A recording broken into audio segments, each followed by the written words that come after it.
On souhaitait faire cette conférence de presse pour présenter un rapport, enfin un programme sur l'intelligence artificielle qu'on a coécrit avec Alexandre Sabatou, donc qui est l'auteur d'un rapport sur l'intelligence artificielle, qui est le rapport qui suit celui de Cédric Villani. Et moi-même, je suis président du groupe d'études sur la souveraineté numérique et l'économie numérique. Et donc, c'est toutes nos rencontres, toutes les conférences, toutes les moments qu'on a eu d'échange avec le secteur du numérique qui nous ont amenés aujourd'hui à présenter ce programme du Rassemblement national sur l'intelligence artificielle. Donc déjà, il faut se dire que l'intelligence artificielle aujourd'hui est une avancée technologique, bien plus qu'une avancée technologique. C'est un choc industriel, économique, géopolitique qui va transformer nos modes de production, nos emplois et notre souveraineté numérique. Les nations qui vont maîtriser l'IA demain seront en avance sur l'innovation, sur l'industrie, sur la défense. Et il se trouve que la France et l'Europe sont aujourd'hui malheureusement largement distancées. Pour exemple, entre 2013 et 2022, les États-Unis ont investi 248 milliards de dollars, la Chine 95 et notre pays seulement 6,6 milliards. En sachant que c'est pas comme si on n'était pas au courant de ce qui se tramait à travers le monde, puisque déjà en 2018, Monsieur Villani avait fait un rapport qui nous expliquait l'immense changement qui nous attendait. Aujourd'hui, nos infrastructures sont insuffisantes. Un autre exemple, dans le top 500 des supercalculateurs, il y en a 161 qui sont aux États-Unis, 3 qui sont aujourd'hui en France. 70% du cloud utilisé en France est contrôlé par les entreprises américaines. Et cette dépendance, cette colonisation numérique qui est en train de se faire face à nous, devant nos yeux, est dangereuse. Dangereuse pour notre industrie, dangereuse pour notre cybersécurité, sur notre cyberdéfense et notre défense de manière générale. Et c'est pour cette raison qu'on présente aujourd'hui donc une stratégie qui repose en 3 points. Protéger et investir pour maîtriser la chaîne de valeur dans l'IA, innover et simplifier pour développer l'IA sans étouffer nos entreprises, et former toutes les strates de la société, démystifier l'IA et former nos citoyens. Donc vous avez le livret programmatique qui vous a été distribué, et Alexandre va commencer sur le protéger et investir. Bonjour à tous. Donc, comme l'a dit Aurélien, notre programme au Rassemblement national se repose sur moi, les auditions que j'ai menées dans le cadre de mon rapport sur l'intelligence artificielle, et Aurélien, qui est président du groupe numérique d'études numériques à l'Assemblée. Donc, ce qui nous semblait très important, et moi, ce qui m'a marqué lors de mon déplacement en Hollande pour le rapport, c'était le modèle néerlandais justement, avec les pôles régionaux. En fait, ils ont fait des pôles sur lesquels ils réunissaient les universitaires, les centres de recherche et les entreprises sur un même campus, spécialisés autour de l'IA. Et si vous voulez, cette synergie a tellement bien fonctionné qu'à peu près 20% des brevets qui ont été déposés dans les entreprises venaient de cette collaboration entre le privé et le public. Il n'y a que les Américains qui font mieux avec 22%, mais voilà, c'est un modèle d'excellence sur lequel nous aimerons copier. Vous allez nous dire peut-être qu'il y a Sophia Antipolis, Saclay qui existe déjà, mais le problème c'est que les Français, pour le moment, n'ont fait que mettre les acteurs au même endroit, mais il n'y a eu aucune interaction qui a été créée. À Stanford, aux États-Unis, il y avait par exemple une vingtaine de meetings, réunions, séminaires qui étaient organisés chaque jour, alors que malheureusement, sur nos campus, ce n'est pas le cas, et donc il n'y a pas ces rencontres qui se font naturellement comme ça se fait chez nos voisins. Et donc toute cette partie du programme permettra de développer la recherche et le développement. Mais tout ceci ne sert à rien si on ne redevient pas souverain sur la chaîne amont de l'IA. La chaîne amont, c'est toute la partie hardware, toute la partie microprocesseurs. Aujourd'hui, il faut partir du constat que seulement 6% des puces électroniques faites pour la technologie sont fabriquées en Europe, 6%. Donc il faut réinvestir cette chaîne. Et comment nous allons faire? Nous allons réindustrialiser la France en proposant notamment des zones franches. Des zones franches sur lesquelles une partie sera bien entendu réservée aux entreprises françaises, à nos PME, pour leur laisser la place parmi les géants qui viendront évidemment profiter de ces avantages. Car aujourd'hui, vous le savez, les caisses sont vides à cause des décennies de mauvaise gestion de la part de la Macronie et de ses prédécesseurs de l'UMPS. Et donc, nous avons besoin de fonds étrangers pour également réindustrialiser la France, mais bien sûr en réservant une partie pour les acteurs français. Et grâce à ça, nous pourrons maîtriser toute la chaîne de valeur de l'IA et être véritablement souverains, car la souveraineté est un point essentiel, car on se souvient tous du Covid, où on a eu du mal à trouver des masques, des médicaments, des vaccins. On pensait qu'on s'était réveillé, mais pas du tout. Et donc sur l'IA, il ne faut pas faire cette même erreur, car les dangers sont bien plus grands malheureusement. Je reprends la main sur ce côté protéger et investir avec une mesure de fiscalité. Aujourd'hui, vous le savez, le Rassemblement national veut remplacer l'IFI par l'IFF, donc l'impôt sur la fortune financière. Cet IFF, on considérait que l'IFI pénalisait les propriétaires et favorisait la spéculation financière. Et donc cet IFF, cet impôt sur la fortune financière, il inclura les actifs financiers dans une assiette taxable et on exonérera donc la résidence principale et les actifs professionnels. Et ce qu'on veut faire, c'est moduler cet IFF. Pour vous expliquer, vous investissez, donc si vous êtes à partir de 800 000 euros par exemple, vous investissez dans une entreprise extra-européenne, vous êtes à la taxation maximale, qui est calculée donc sur le barème de l'IFI, l'ancien barème de l'IFI. Vous investissez dans une entreprise non stratégique européenne, votre taux est réduit de moitié. Vous investissez dans une entreprise stratégique européenne, vous êtes exonéré totalement de l'IFF. Et donc, le but, c'est d'être un tuteur, faire en sorte que cette IFF soit modulée avec cette taxation maximale, taux réduit de moitié, exonération totale. C'est un tuteur pour nos entreprises. La deuxième proposition d'investissement, vous le connaissez déjà, c'est le fonds souverain pour l'IA. En fait, l'utilisation du fonds souverain pour l'IA.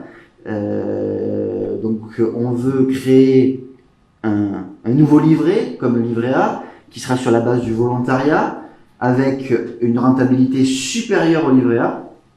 Et on fléchera les investissements comme le fait aujourd'hui les États-Unis, puisque Trump a annoncé la création d'un fonds souverain, ce que fait la Norvège, ce que font les Émirats, utiliser ce fonds souverain pour l'économie réelle et pour le stratégique, avoir une vraie stratégie sur l'IA, sur le numérique, etc. etc. Sur la commande publique, Alexandre va reprendre. Moi, juste, le but de notre stratégie, c'est aussi soutenir nos champions. Donc, il va s'occuper de la commande publique. Moi, sur la régulation des capitaux étrangers. Aujourd'hui, on se rend compte que l'Europe et la France sont incapables de protéger leurs entreprises pour deux raisons. Le droit de la concurrence de l'Union européenne et nos engagements de l'OMC. On est les derniers à respecter les engagements de l'OMC, qui est en mort cérébrale aujourd'hui. Et de nombreuses startups françaises à fort potentiel, en IA, dans les semi-conducteurs, dans la cybersécurité, sont aujourd'hui rachetées par des fonds américains ou chinois. Il y a un merveilleux article des Échos qui est sorti ce week-end qui explique qu'en 10 ans, donc depuis que Emmanuel Macron a été ministre de l'économie, 1500 entreprises françaises ont été rachetées par des investisseurs américains. Conséquence, perdre notre savoir-faire, notre capacité d'innovation.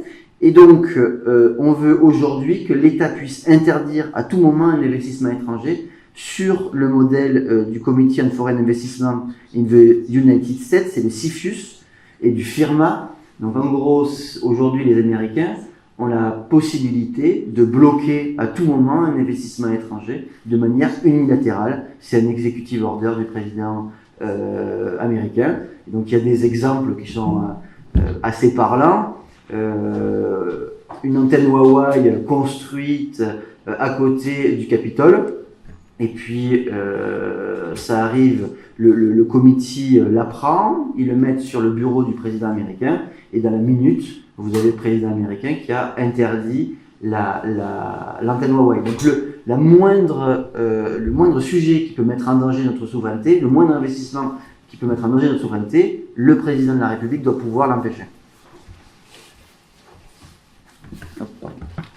Juste pour bien comprendre tout ça, avec ce programme, on ne réinvente pas la roue, mais c'est comment dire. Finalement, ce qu'on est en train de dénoncer, c'est tout ce qui ne va pas. Moi, je vous ai parlé de réindustrialisation, c'est parce qu'on a vendu notre industrie depuis des années à l'étranger. Sur la commande publique, comme tu l'as très bien dit, je ne veux pas réinsister, nous sommes incapables de mettre nos fonds pour protéger nos entreprises. Et on le voit également, là je prends le cas de Mistral. Mistral est français, et sauf que de plus en plus, pour se développer, ils font appel à des fonds étrangers, si bien que potentiellement cette pépite qu'on a bien mis en avant pendant le sommet, ce dont je me félicite, risque de passer sous pavillon étranger. Donc c'est pour ça que toutes ces règles sont extrêmement importantes. Vient la question de l'innovation et de la simplification. Globalement, et ça passe pour la réindustrialisation, mais également pour le développement, Notre-Dame, ça s'est globalement bien passé.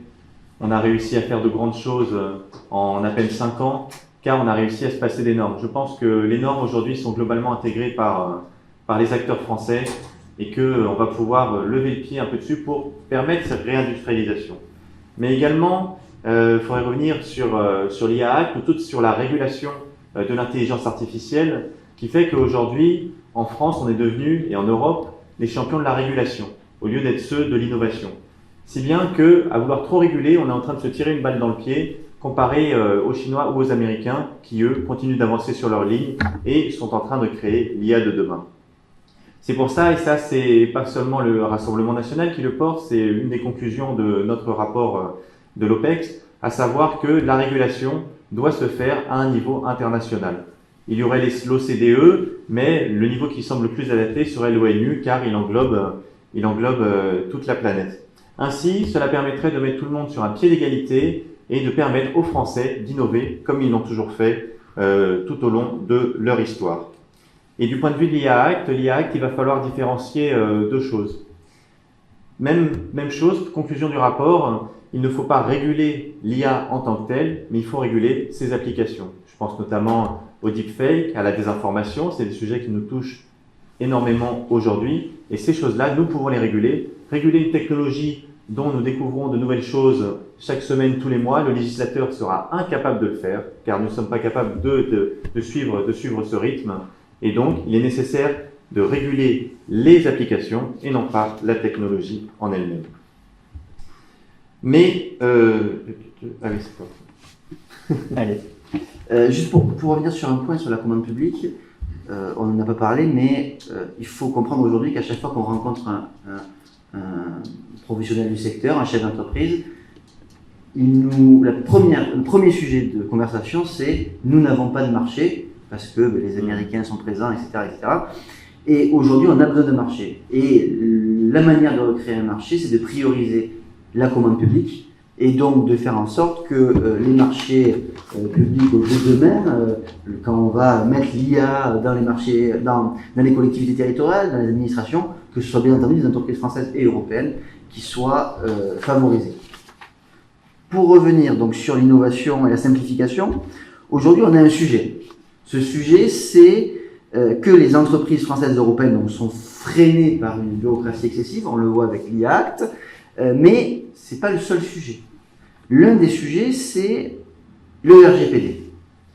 On a les États-Unis, la Chine, qui avancent sans entrave, pendant que nous, avec le RGPD, on a une balance en fait, une balance protection des données, innovation, qui est largement en faveur de la protection des données. Nous, le but de ce programme RN, c'est aussi de rééquilibrer cette balance pour que l'innovation soit aussi prise en compte. Et en fait, inverser la distorsion de concurrence qui est aujourd'hui en place.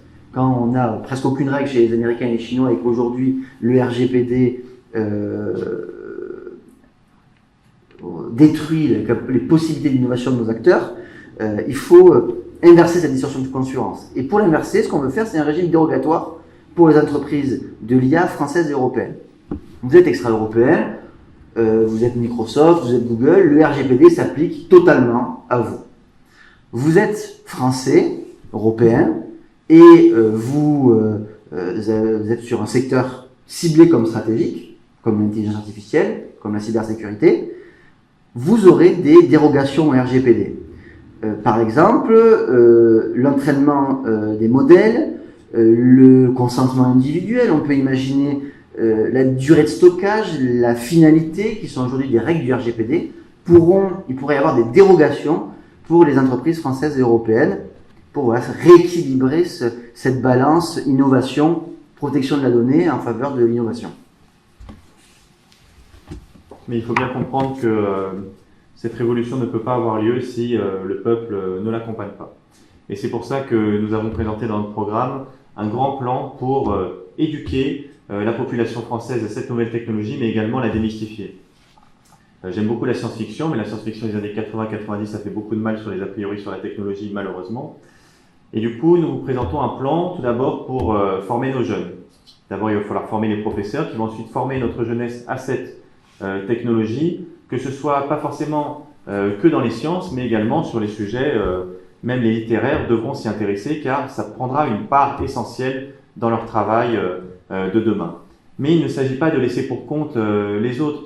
Jusqu'à présent, l'IA a été un domaine réservé à une certaine élite par Emmanuel Macron, où finalement c'était le petit milieu parisien ou le milieu des métropoles, et le peuple jusqu'à présent a été laissé de côté sur ce sujet. Il faut également faire comme la Finlande, avec un cours en ligne, avec lequel ils ont réussi à former jusqu'à 1% de leur population de manière assez rapide. C'est un modèle de formation sur ce sujet. Mais également, il faut accompagner les changements dans les entreprises, car cela va poser énormément de questions du point de vue de l'emploi. Et donc, il va falloir accompagner nos PME, nos entreprises, pour les former, notamment via France Travail, sur ces nouvelles technologies, mais aussi pour s'approprier ces nouvelles technologies et qu'ils les utilisent pour améliorer leur productivité, mais également leur compétitivité face à nos concurrents. Donc, on va finir ici. Moi, je pense sincèrement que la France est un pays d'innovation depuis sa création. Nous sommes entravés depuis quelques décennies. Nous n'arrivons plus à produire car nous avons trop de normes. On nous bride, on nous empêche de le faire et de prendre des risques. Mais je pense qu'on est vraiment capable de le faire. Dans mon rapport, on a montré que la France n'était certes pas au niveau de la Chine ou des États-Unis, mais nous sommes encore dans le train pour cette révolution. Mais il ne faut pas tarder car tout cela va extrêmement vite.